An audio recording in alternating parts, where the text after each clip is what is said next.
다음 주일은 우리 교회가 추수감사 주일로 지키고 있는 10월 셋째 주일입니다. 다른 교회, 한국교회 일반적으로는 11월 셋째 주에 지키는데 우리는 좀 한 달 앞당겨서 추수감사절을 지키고 있습니다. 현대 우리를 살아가는 이 시대를 보면 과학도 발달되고 물질도 풍요로워지고 어느 시대보다 최고의 혜택을 누리며 살아가고 있는데도 불구하고 우리들은 늘 만족을 누리지 못하고 살아가요. 그래서 뭐 이렇게 부족하다고 말합니다. 경제가 안 좋다고 말하고. 미국 사람들이 소비하는 약 중에 최고로 많이 소비되는 약이 우울증에 대한 약이라 그래요. 뭐 그 나라가 잘 사는 나라고 문명의 혜택을 누리고 사는 그런 나라인데도 불구하고 많은 사람들이 우울증에 시달리고 있다고 하는 것을 말하는 것이잖아요. 이건 남의 얘기가 아니라 최근에 우리나라도 자살하는 사람이 세계에서 최고로 많다고 하는 거잖아요. 과거로 비하면 우리가 얼마나 잘 살아요. 얼마나 잘 살게 되었는가 제가 자료를 찾아봤어요. 1950년대 지금으로부터 한 5, 60년 전에 우리나라 67불이었대. 국민소득이 67불. 근데 지금은 얼마요? 3만 불 가까이 되잖아요. 얼마나 잘 살게 됐어요. 그걸 계산은 안 해봤지만 380 몇 배라고 그러던가? 380 몇 배로 성장한 거예요. 그런데도요 맨날 없다고 그러고 불만투성이고 여기저기서 터지고 이런 시대를 우리가 살아가고 있잖아요. 하나님의 창조의 원리를 보면 사람은 어떤 상황에서도 기쁘게 살아야 되고 감사하며 살도록 만들었어요. 이게 하나님이 만든 우리 인간의 그런 모습이에요. 그러니까 진정한 감사는 어떤 환경과 여건 속에서도 우리가 감사하며 살아야 된다 하는 거예요. 그래서 진정한 감사는 환경과 여건을 초월해서 드리는 것이다. 그래서 범사에 감사하라 그렇게 말했어요. 범사에 좋을 때도 나쁠 때도 어떤 상황에서도 감사하라 그런 말이에요. 이거는 될 수 있으면 그렇게 해라가 아니라 명령이에요. 명령. 그렇게 해야 된다는 거예요. 왜 그러냐? 하나님이 그렇게 지으셨기 때문에 그렇게 해야 행복하고 기쁨으로 살아갈 수가 있다 하는 것이에요. 그래서 반드시 이렇게 살아야 된다. 부할 때도 감사하고 가난할 때도 감사하고 편안할 때도 감사하고 고난 속에서도 감사해야 된다는 것이에요. 왜냐하면 어떤 환경을 만나든지 여러분 누구하고 같이 살아요? 성령님과 같이 살아요. 어떤 환경 속에서도 하나님이 우리와 함께 하시기 때문이라. 그래서 어린아이는 엄마하고 같이 있고 아빠하고 같이 있으면 어떤 환경 가운데서도 기뻐하는 거예요. 걱정하지 않는 거예요. 여러분 자식은 어려울 때도 내 자식이고 좋을 때도 내 자식이요. 돈이 많을 때도 내 자식이고 돈이 없어도 내 자식이요. 진주는 시궁창에 던져져도 진주예요. 오물 속에 던져져도 진주예요. 그와 같이 우리가 어떤 안 좋은 환경이 있고 어두운 환경이 있다고 하더라도 여러분은 하나님의 자녀고 천국 백성인에는 변함이 없어요. 그러니까 우리가 감사해야 된다는 거예요. 뭐 좋을 때는 하나님 자녀였다가 어려울 때는 하나님 자녀를 뚝 띱니까? 어떤 상황에서도 우리가 하나님의 자녀임에는 변함이 없다. 그래서 범사에 감사해야 된다. 환난 속에서도 하나님의 뜻이 있다고 하는 거예요. 그러면 받아서 감사하고 잃어버려서 감사하고 늘 차족하는 삶을 살아야 된다. 사람들이 말하기를 지금 우리나라의 경제가 위기를 겪고 있다. 뭐 어려움이 있을 수 있죠. 그러나 감사의 조건이 더 많아요. 옛날에 비하면. 그렇잖아요. 1950년대에 우리나라 인구가 2,500만이었대고 그래요. 50년대인가 60년대인가 2,500만이었는데 한 50년이 지난 이금 몇 명이에요? 5천만이요, 5천만. 배로 늘었어요, 배로. 그런데 그 당시는 얼마나 가난했어요.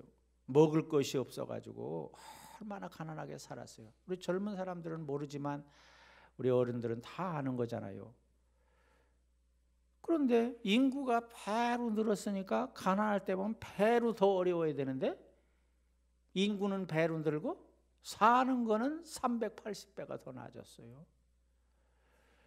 얼마나 감사한 일이에요. 이렇게 하나님이요, 이렇게 실력이 있는 분이에요. 여러분은 그냥 둘 낳고 하나 낳고 어떻게 아이를 키우냐고 걱정해서 아이를 안 낳으려고 하고 이러는데 하나님 실력을 뭐로 보고 여러분이 그러는 거예요? 하나님이 다 키워주시고 학교 보내주시고 그렇게 해주실 줄로 믿습니다. 그래요? 그러니까 많이 낳아야 돼요. 오늘도 제가 군산에 가서 많이 낳으라고 복음을 전하려고. 또 복음이에요, 복음. 자, 그래서 사람의 마음이 메마르게 되면요, 사람의 마음이 메마르게 되면 제일 먼저 사라지는 것이 뭐예요? 감사의 마음이에요. 감사할 줄을 몰라요. 그래서 현대인들이 참 문제예요. 나를 포함해서 감사를 모른다 하는 것이에요. 여러분, 자살한 사람들의 특징을 이렇게 조사를 해보니까요, 평소에 죽고 싶다고 하는 말을 많이 한 사람이 자살한대요. 죽고 싶다, 절대 그런 말 하지 마세요. 말한 대로 되는 거, 사람이 말한 대로 돼요. 이 말에는 어마어마한 권세가 있다고요. 그러니까 말한 대로 되어지는 것이에요. 하나님께서 좋은 환경을 아무리 많이 주어도 늘 우리 마음이 어두워서 원망하고 불평하게 된다면 그렇게 될 수밖에 없어요. 그렇기 때문에 가진 것이 많고 적든 잘생겼든 못생겼든 우리가 범사에 감사하는 삶을 살아간다고 한다면 하나님께서 그 감사의 조건을 더 많이 채워주실 줄로 믿습니다. 그래서 이런 말이 있어요. 크게 따라서 해보세요. 인간의 행복은 감사의 문으로 들어오지만 들어왔던 행복은 불평의 문으로 나가버린다. 불평하면 다 나가버린다는 거예요. 왔던 것도 다 잃어버린다고 하는 거예요. 우리가 감사가 부족하기 때문에 행복도 부족하다고 하는 거예요. 어떤 말을 합니까? 어떤 생각을 합니까? 그건 우리의 현실이 결정이 되는 거예요. 그래서 우리 감사 노트 쓰는 거 한번 했었잖아요. 감사 노트. 근데 어떻게 해요? 감사 노트 안 써요? 나만 쓰고 있구만. 나는 계속 쓰고 있는데. 감사 노트를 한번 써보세요. 감사를 자꾸 잃어버리니까 그런 걸 자꾸 쓰면서 이렇게 회복해야 돼요. 썼었는데 막 시상도 하고 그랬었는데 옛날의 추억이요? 어떻게 안 써요? 안 되니까 억지로라도 감사의 조건을 자꾸 찾아서 감사해야 된다 하는 것이에요. 오늘 말씀은 설교를 여러 번 했던 말씀이에요. 다윗의 성전 건축과 백성들의 헌신에 대한 유명한 말씀이잖아요. 자, 그들이 정말 어려운 가운데서 성전을 건축하는데 어떻게 해서 그 어려운 중에도 감사를 하고 하나님 앞에 헌신했는가 하는 거예요. 첫째로는 16절에 보면 미리 준비해서 드린 감사였다 하는 거예요. 온 백성들이 하나님께 드린 것은 미리 준비해서 드렸다. 주의 거룩한 이름을 위하여 성전을 건축하려고 미리 저축한 이 모든 물건이라 그렇게 말하고 있어요. 오랫동안 준비했다고 하는 거예요. 여러분, 우리가 하나님 앞에 드릴 때 준비해서 드린다고 하는 것은 뭐예요? 그 안에 하나님께 대한 사랑도 담겨 있고 정성이 담겨 있는 거예요. 준비해서 드리는 손길이 복된 손길이 되는 거예요. 세상에 집에 손님이 와도 준비를 하고 집안에 결혼이 있고 돌잔치가 있고 그래도 준비를 하는데 여러분 신방 가도 준비를 하잖아요. 그렇다면 하나님 앞에 나오면서 준비하는 것은 당연하잖아요. 아무 준비 없이 교회 와가지고 아이고 깜빡 잊어버렸구나. 그래서 막 뒤져가지고 즉흥적으로 이렇게 드린다. 이것보다는 일주일 내내 준비하고 그런 마음으로 하나님 앞에 드린다고 한다면 하나님 얼마나 기뻐하시겠어요. 정말 준비할 줄 알아야 돼. 인생이라고 하는 것은요, 올림픽을 준비하는 선수와 같아요. 올림픽을 준비하는 선수는 한 번 출전하기 위해서 많은 날 준비를 하잖아요. 4년을 준비, 4년. 4년만 준비하겠어요? 4년에 한 번 갔다가 떨어진 사람은 또 준비하고 또 준비하고 이렇게 준비하는 거예요. 음악인들이 연주회를 하기 위해서 얼마나 많은 시간을 준비해요. 그렇게 준비하는 것과 같아요. 우리는 십자가를 앞에 두신 예수님을 위해서 자기의 전 재산 옥합을 깨뜨렸던 여인과 같이 준비해서 하나님 앞에 드리는 잔치가 돼야 될 줄로 믿습니다. 여러분, 정성 들여 화가가 그림을 그렸다. 그럼 그게 작품이 되는 거예요. 정성을 들여 준비한 작품은 아름다워요. 작가의 마음도 만족시켜주지만 다른 사람에게도 감동을 주는 거예요. 축복된 미래는 저절로 찾아오는 것이 아니에요. 눈물로 씨를 뿌리고 가꾸는 자에게 오는 것이에요. 그래서 준비한 사람은 복을 받게 돼 있어요. 링컨이라고 하는 대통령은 내가 준비만 된다면 기회는 언제든지 주어진다 그랬어요. 그렇기 때문에 뭘 높이 올라가려고 애쓰고 많이 가지려고 애쓰고 능력이 많으려고 애쓰는 게 아니라 항상 준비를 하게 되면 언젠가는 하나님이 준비된 여러분을 써주실 줄로 믿습니다. 하나님께 드리는 예배도 봉사도 물질도 모두가 준비된 것을 하나님이 기뻐하신다 하는 거예요. 지난번 올림픽이 있었잖아요. 그리고 7일 날인가요? 전국 체육대회가 충청남도에서 열리고 있어요. 여기에 참여하는 선수들은 오랜 세월을 준비했을 거예요. 준비를 많이 한 사람이 좋은 성적을 낼 수가 있는 거예요. 사탄에게 붙들려 쓰임받는 사람들도 철저하게 준비를 하는데 하나님 나라를 세우고 하나님의 뜻을 펼치는 우리가 준비하지 않는다고 한다면 우리는 패할 수밖에 없다는 거예요. 잘 준비하는 사람이 큰 일을 이룰 수가 있는 줄로 믿습니다. 여러분, 항상 준비하며 살아가는 여러분들이 되시기를 바랍니다. 모세를 쓰시기 위해서 하나님은 얼마를 준비시켰어요? 40년을 준비시켰어요. 40년. 나이 들어서 못한다고요? 뭘 못해요? 40에 시작해가지고 80에 쓰임 받았는데 다윗을 쓰려고 얼마나 많은 세월 준비시켰습니까? 고난을 통과하게 하고 고통을 겪게 했습니다. 많은 시간 준비를 시켰어요. 그래서 하나님 앞에 크게 쓰임받은 줄로 믿습니다. 그래서 우리가 항상 이 추수감사절만을 얘기하는 것이 아니에요. 항상 주일에 하나님 앞에 헌신할 때 준비해서 드리는 그런 우리가 돼야 된다 하는 것이에요. 자, 두 번째는 하나님의 것으로 자원하여 드렸다. 주의 것으로 자원하여 드렸다 그랬어요.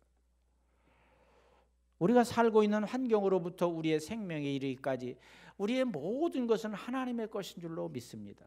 여러분 생명도 하나님이 여러분을 이 땅에 보내주셨기 때문에 온 거예요. 내가 무슨 윤씨 가문에 태어나야 되겠다. 그렇게 해서 온 사람이 누가 있어요? 여러분이 이씨, 김씨 가문에 그렇게 해서 온 사람은 없어요. 하나님이 보내주셨기 때문에 온 거예요. 그리고 우리 생명도 내 마음대로 하는 게 아니잖아요.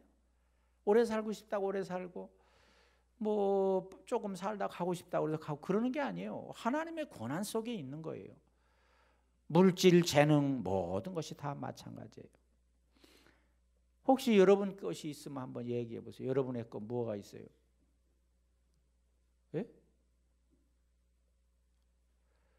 없어서 얘기 안 하는 거죠? 여러분의 것은 없어요. 다 하나님 거지. 근데 내가 뭘 하나님 앞에 드리면서 인색하거나 하나님 앞에 드리면서 아깝다고 생각하나? 하나님 것을 하나님 앞에 드리는 거예요. 우리는. 여러분, 여러분의 자녀가 어떤 때는 그럴 때가 있잖아요. 밥 먹으면서 자랑해. 나 밥 먹었다? 또 안 먹으니까 부모는 어떻게든지 먹이려고 그래. 그러면서 밥 먹으면서 자랑한다고 생각해 보세요.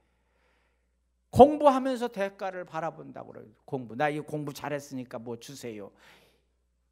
또 그렇게 또 주어 또 상을 주고 그래. 근데 그게 되는 이야기예요? 당연히 지가 해야 될 일을 하는 거지. 밥 먹고 죽지 않으려면 밥 먹어야 되고, 예? 제대로 된 인생을 살려면 공부해야지. 이건 당연히 해야 될 일인데도 불구하고 우리가 상급을 바란단 말이에요. 여러분 마찬가지로 우리도 하나님 앞에 내가 뭘 하는 것을 가지고 자랑을 하고 그걸 가지고 뭘 바란다고 한다면 얼마나 어리석은 거예요. 여러분 하늘에서 비가 내리잖아요. 비가 내리면 흘러서 바다로 가요. 근데 그게 다시 수증기가 돼가지고 또 하늘로 올라가요. 그렇게 해서 또 그게 내려와요.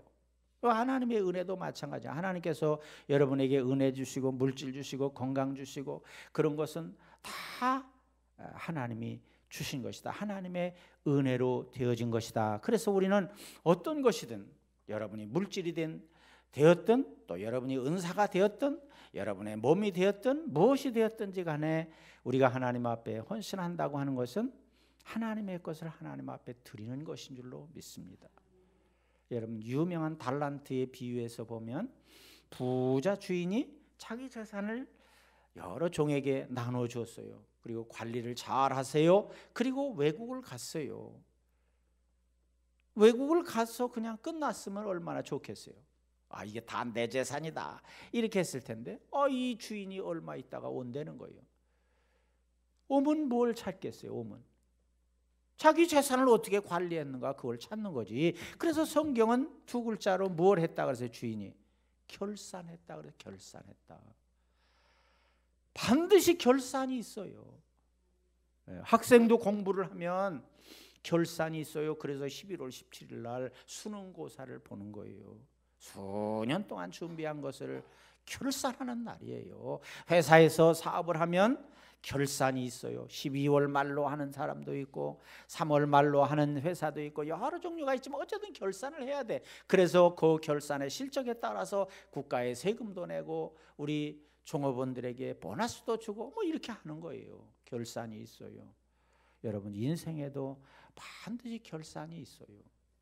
그냥 내 마음대로 살다가 되는 대로 살다가 가는 게 인생이 절대 아니란 말이에요. 왜 그래요? 하나님이 우리를 보내셨기 때문에 하나님 앞에서 우리가 결산한 날이 반드시 있다. 그러니까 추수감사절을 시키는 것은 그 결산을 연습하는 거예요. 믿습니까? 그렇기 때문에 우리가 소중하게 지켜야 되는 것이에요. 여러분 이 결산은요 물질만을 말하는 것이 아니에요. 여러분의 건강도 포함되고 지혜도 시간도 모든 것이 다 포함된 거예요. 다윗은 어떤 왕보다도 많은 업적을 남겼어요. 특별히 전쟁에서 승리하는 전과를 남겼어요. 그런데 자만하지 않았어요. 자만하지 않았어요. 늘 겸손했어요. 그리고 아버지를 통해서 아버지가 아니고 그 하나님의 은혜를 통해서 많은 것을 받았잖아요. 그것을 정말 자기 것으로 여기지 아니하고 하나님은 다윗을 통해서 성전을 건축하는 것을 원치 않았어요. 그럼에도 불구하고 자기의 모든 재산을 들여서 성전을 건축하기 위해서 내놓고 자기 아들을 통해서 그걸 마무리하게 하셨잖아요. 그건 하나님이 그렇게 하신 거지 다윗이 한 것은 아니에요. 여러분 우리가 아무리 힘들고 어렵다고 하더라도 앞에서 말한 것처럼 과거에 비하면 얼마나 우리가 잘 살아요. 힘들고 어렵다고 하더라도요 하나님이 지금까지 인도해 주셨어요. 생명 주셨어요. 건강 주셨어요. 물질 주셨어요. 재능 주셨어요. 가정도 주셨어요. 교회도 주셨어요. 직장도 주셨어요. 사업도 주셨어요. 자녀도 주셨어요. 아이고 준 거를 받은 거를 헤아리자면 한도 끝도 없어요. 다 뭐예요? 하나님의 은혜로 되어진 줄로 믿습니다. 감사로 찬송하세요. 감사로 기도하세요. 감사로 간증하세요. 나를 위해서 목숨까지 버리신 예수님을 위해서 정말 지금부터는 무언가 우리가 드릴 것을 찾아야 될 것이 아닌가. 하나님이 주신 것을 감사하며 행복을 만들어가고 기적을 만들어가는 여러분들이 되시기를 바랍니다. 세 번째는 정직하게 드려야 된다. 정직하게 드리는 감사였다. 여러분 하나님이 기뻐하시지 않는 행위 두 가지가 있는데 뭐 같아요? 하나님이 기뻐하시지 않는 행위 뭐예요? 예? 불신하는 거. 첫째가 불신하는 거예요. 하나님 믿지 않는 거, 불신하는 거 이거. 두 번째가 거짓을 말하는 거예요. 정직하지 못한 거. 이건 하나님이 철저하게 싫어해요. 이건 하나님의 성품과 관계가 돼 있어요. 이거는 거짓을 말하는 건 누구에게 속한 거예요? 사탄에게 속한 거예요. 그러니까 이건 하나님이 싫어하는 거예요. 하나님은 진실하셔요. 거짓이 없으셔요. 거짓을 말한다고 하는 것은 하나님 앞에 도전하는 것이에요. 그렇기 때문에 기뻐하지 않는 거예요. 사도행전에 보면 아나니아와 삽비라가 거짓말하다가 거짓말하면 다 죽는다 그런 얘기는 아니에요. 근데 여기서 보면 거짓말하다가 죽었잖아요. 거짓말하다 죽는다 그러면 남을 사람이 어디 있겠어요? 뭘 얘기하는 거예요? 하나님은 그런 걸 싫어하시는 거예요. 가룟 유다 보세요. 거짓말에 앞잡이 노릇을 하다가 비참하게 인생을 마감하고 말았잖아요. 구약에 보면 아간이라고 하는 사람이 하나님을 속였다가 어떻게 해서요? 자기도 망하고 가족들도 다 망하고 아골 골짜기에서 다 죽임을 당하고 거기서 끝난 게 아니에요. 어디까지 망하겠어요? 민족 전체가 망하게 됐어요. 엄청난 결과를 가져왔어요. 여러분, 재주가 없고 능력이 없는 거 그런 거는요, 그런 건 수치도 아니고 그런 건 숨길 일도 아니에요. 다만 거짓말을 한다? 거짓말을 잘한다? 그것은 어떠한 일이 있어도 바뀌어야 된다는 거예요. 그래서 정직을 사랑하는, 진실을 사랑하는 여러분들이 되시기를 바랍니다. 왜 그래요? 하나님은 우리의 마음을 감찰하신다 그랬거든. 하나님은 우리의 마음을 감찰해. 다시 말하면 엑스레이를 통해서 다 이렇게 보시는 것처럼 더 확실하게 보신다고 하는. 근데 우리가 거짓말하고 있으면 하나님 다 아시는데 거짓말이 돼요? 예를 들면 세콤을 내가 지난번에 한번 보니까 참 신기하더만요. 다 보여. 누가 몇 시에 몇 초에 나간 것까지 다 보여. 근데 만약에 여러분이 거짓말 한다 그래요. 거짓말하면 안 돼. 교회에서는 다 보고 있으니까. 근데 하나님은 어떻게 했어요? 하나님은요 다 알고 계셔요. 다윗과 백성들이 그것을 알았기 때문에 정직하게 드렸다. 다윗은요 얼마나 정직한 사람이에요. 그는 왕으로 있지만 자기가 실수했을 때 선지자가 네가 잘못했다 그러니까 즉시 고백했잖아요. 왕이니까 한마디면 그 말한 사람을 죽일 수도 있고 변명할 수도 있는데 그렇게 하지 않았다. 진실했다고 하는 거예요. 여러분, 세상의 것은 우리가 좀 덜 가질 수도 있고요. 그럴 수가 있어요. 그런데 거짓말하면 안 돼요. 여러분, 우리 사회가 지금 큰 문제가 뭐예요? 우리 사회가 큰 문제는 사람에 따라서 여러 가지를 얘기할 수 있겠지만 진실하지 못한 거라고 생각해요. 나는. 기업이 사업을 했으면 사업한 것만큼 진실하게 보고를 해서 세금도 내고 그렇게 해야 되잖아요. 근데 진실하지 않은 거예요. 뭐 의사나 무슨 변호사나 이런 사람들이 뭐 자꾸 속인다는 거예요. 자기 소득을 속여가지고 세금을 적게 내고. 사실은 그런 사람들이 세금을 더 많이 내야 되잖아요. 우리들보다 그런 사람들이 세금을 더 많이 내야 되잖아요. 왜? 더 많은 소득이 있는 사람들이니까. 그렇잖아요. 세금이라고 하는 것은 돈 많이 번 사람이 세금을 많이 내서 가난하고 어려운 백성들이 좀 그 혜택을 받고 살 수 있도록 돼야 되잖아. 그래야 살기 좋은 사회가 되는데 맨날 부정부패를 저지르고 이런 사람들을 보고 물어보면 아무것도 모른다는 거예요. 예? 참, 조금 있으면 금방 다 드러나는데 아무것도 모른대. 이렇게 거짓말을 하니 우리 사회가 어떻게 되겠는가 하는 거예요. 여러분, 네로 황제라고 하는 사람을 아시죠? 네로 황제는 15년 동안 왕 노릇을 했대요. 근데 그가 살던 왕궁이 얼마나 큰지 복도만 1.6km야. 뭐 놀래지도 않는구만. 예. 왕궁의 벽은 각 나라에서 보내온 상아와 자개로 호화롭게 장식을 했답니다. 문을 열고 들어서면요 천장에서 자동 분사 시설이 돼 있어요. 화재 나면 물을 뿌려주는 게 아니라 향수를 자동 분사시켜. 그래가지고 좋은 냄새가 나게 돼 있다는 거예요. 그가 타고 다니는 조랑말이 있는데 그 말은 은신발을 신었다 그래요. 행차할 때는 어디가 나설 때는 천여 명의 수행원들이 쫙 따랐어. 옷은 너무 많아가지고 한 번 입으면 버려. 그는 세상의 부귀 영화 권세를 한 몸에 다 누렸어요. 그런데요, 중요한 것은 그 네로 황제가 만족을 누리지 못했다고 하는 거예요. 그래서 결국은 뭐냐, 인생이 허무하다 그래가지고 스스로 목숨을 끊어버렸다고 하는 거예요. 그래도 그런 자리에 한번 앉고 싶죠. 그런 자리에 앉지 말라는 얘기가 아니라 감사를 잃어버렸기 때문에 그렇게 된다는 거예요. 근데 같은 시대를 산 바울은 어때요? 두 사람이 잘 비교가 되는데 같은 시대를 살았어. 근데 하나님의 은혜를 깊이 체험한 사람이기 때문에 네로 황제와는 정반대의 환경 가운데 살았어. 물론 그도 할 수 있으면 능력이 있었어요. 근데 그거를 다 배설물처럼 여기고 오직 예수 그리스도만을 위해서 살았어요. 생명의 위협도 받고 감옥에도 가고 매도 맞고 막 굶주리고 얼마나 엄청난 어려움을 당하며 살았어요. 그런데요, 하나님 앞에 감사를 잃어버리지 않았어요. 네로와는 비교할 수 없는 어려운 인생을 살았어요.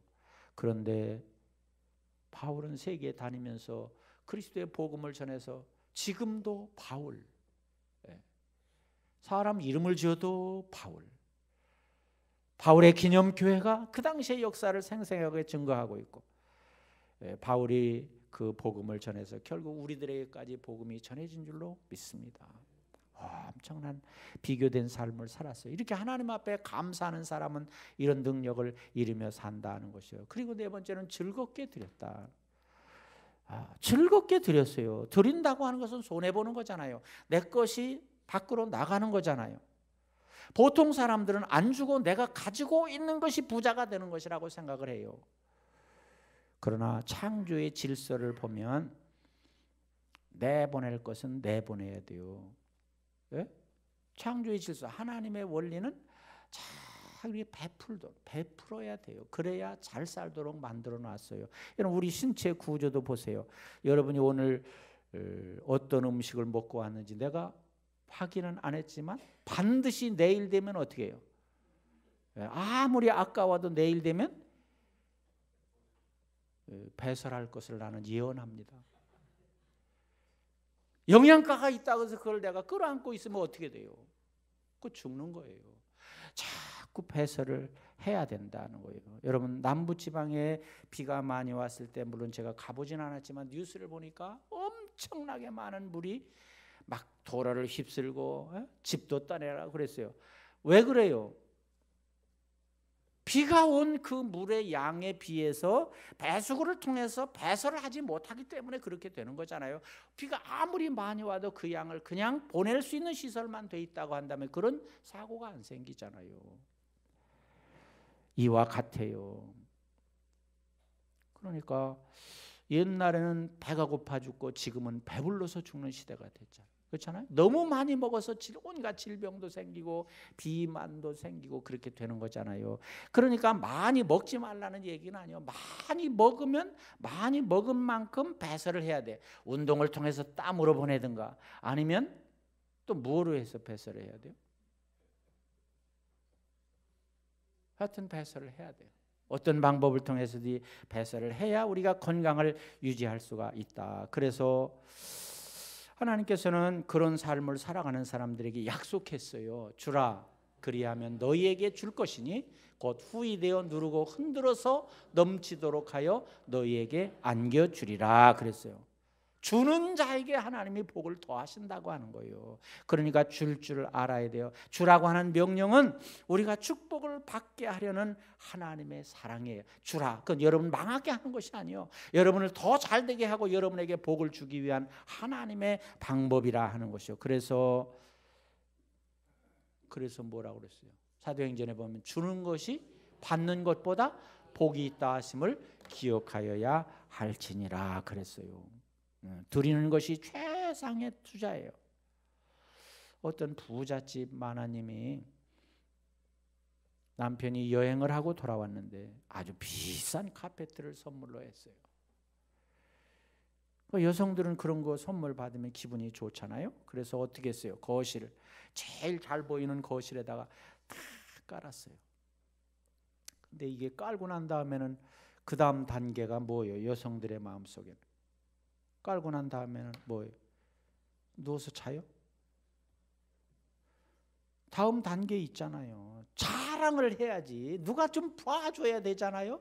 그래가지고 친구들을 다 불렀어요. 친한 친구들을 불러가지고 불렀는데 친구들만 오나요? 아이들도 따라서 오지요. 그래서 그냥 막 잔치를 벌렸어. 막 뭐 음식도 장만하고 이랬는데 그냥 아이들이 놀다가 그냥 그 귀한 카페트가 엉망이 돼 더러워져 버렸어요. 그러니까 어떻게 해요? 속 상해요, 안 상해요? 속 상하려면 뭐라고 부르냐고. 속 상하죠. 속 상해가지고 있는데 그 남편이 이런 말을 했어요. 그 카페트가 아이들이 더럽혔는데 당신 친구들하고 아이들이 와서 이렇게 놀고 또 믿음의 형제들이 그렇게 와서 놀고 있는 것은 지금 그 카페트가 하나님의 영광을 위해서 지금 쓰임 받고 있는 것이다. 이렇게 말했다는 거예요. 예? 당신의 물건이 내가 당신한테 선물했지만 당신의 물건이 주님을 위해서 하나님의 영광을 위해서 손상되는 것을 기뻐하시오. 아이고 그 남편 믿음이 얼마나 좋습니까? 남편 믿음이 참 좋아요. 그 소리를 들으니까 큰 충격이 되었어요. 그래가지고 그 이후로는 안타까운 마음이 없어지고 오히려 쓰임 받는 것에 즐거워했다 그런 말이 있어요. 아니 그걸 갖다가 금고에다 갖다가 놔두고 그걸 뭘 어떻게 하려고? 아무도 그 카페트를 밟지 않고 그걸 바라보면서 흐뭇하게 살아가는 그걸 어떻게 하려고? 여러분 감사는 능력이에요. 그래가지고 감사했더니 마음의 기쁨이 넘치게 되고 다시는 그런 생각을 갖지 않게 되었다 하는 것이에요. 여러분 그래서 우리는 어떠냐? 우리는 하나님 앞에 쓰임 받는 것으로 감사해야 돼요. 그래서 즐겁게 드릴 줄 알아야 돼요. 고린도후서에 보면 각각 그 마음에 정한 대로 할 것이요 인색함으로나 억지로 하지 말지니 하나님은 즐겨 내는 자를 사랑하시느니라 그랬어요. 물질도 시간도 은사도 즐겁게 드려야 될 줄로 믿습니다. 다음 주일 추수감사 주일인데 우리는 어떻게 헌금을 해야 돼요? 예? 감사한 마음으로 즐거운 마음으로. 어떤 분이 그렇게 물어봐. 추수감사 주일에는 얼마를 드려야 돼요?